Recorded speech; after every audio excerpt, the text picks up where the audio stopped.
Wilayahnya terbagi menjadi Arab Utara, Tengah, dan Selatan. Kondisi alam yang keras membentuk masyarakat Arab menjadi tangguh dan mandiri.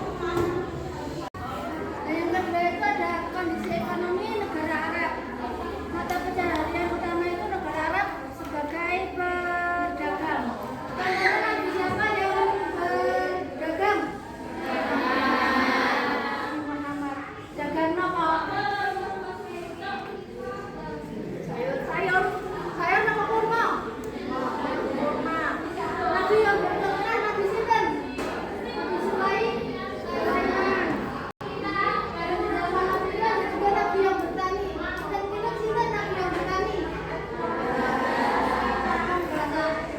Kalau Arab kok bertani. Mungkin kira-kira sakit atau mboten? Kan panas. Betul. Berarti bertaninya bertani pun. Orang bertani itu bisa bertaninya karena dagangnya strategis. Kalau dagangnya strategis itu atas di Jawa dari tengah, dari wetan, dari timur, dari barat. Pasar yang terkenal dengan Arab itu yang terpasar tas Tanah Maryam.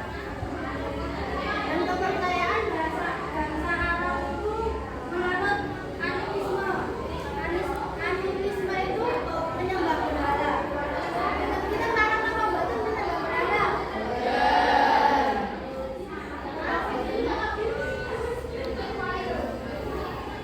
Agama? Nek kalau kita mohon sama makan di agama Muslim itu jane ana pinten? Di Tuhan Bapa, Tuhan Anak.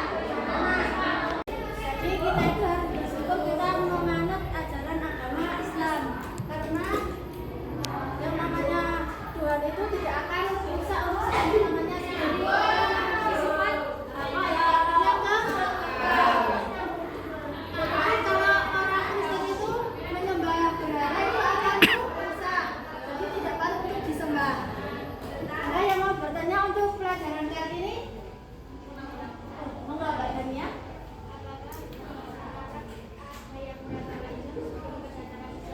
Apakah bangsa Arab ada yang beragama Islam? Ya, sebelum datangnya Islam di negara Arab itu sudah ada, belum ada yang beragama Islam. Agama Islam itu dianggap sebagai ajaran agama itu setelah Nabi Muhammad diutus oleh Allah pada abad ke-7 Masehi. Tetapi ada beberapa orang yang disebut sebagai Hanif, yaitu orang yang mirip dengan ajaran Islam seperti Zaid bin Amr, seorang penyair dan filsafat Arab yang hidupnya di Mekah. Dan yang kedua itu ada Waraqah bin Nawfal, seorang sepupu istrinya Nabi itu siapa? Sayyidah Khadijah. Namun walaupun mereka itu memiliki kemiripan dengan ajaran Islam, tetapi mereka tidak boleh dianggap sebagai Muslim karena orang yang dianggap sebagai Muslim itu setelah Nabi Muhammad diberi wahyu yang pertama di Gua Hira. Surat yang pertama diturunkan oleh Allah kepada Nabi Muhammad itu surat Al-Fatihah. Kenapa boleh? Ada pendapat lain. Al-Anas. Kenapa boleh? Al-Alaq. Ayat 1. Kenapa mboten? Insyaallah. Coba satu ayat mawon. Bismillahirrahmanirrahim. Iqra bismi rabbikal ladzi khalaq. Dan Nabi Muhammad itu dakwah di Mekah itu butuh perjuangan. Yang pertama itu menerima wahyu. Yang kedua itu Nabi Muhammad dakwah itu secara rahasia kepada kerabat-kerabat Nabi seperti Sayyidah Khadijah, Umar bin Khattab, terus Ali bin Abi Thalib, terus itu lah 6B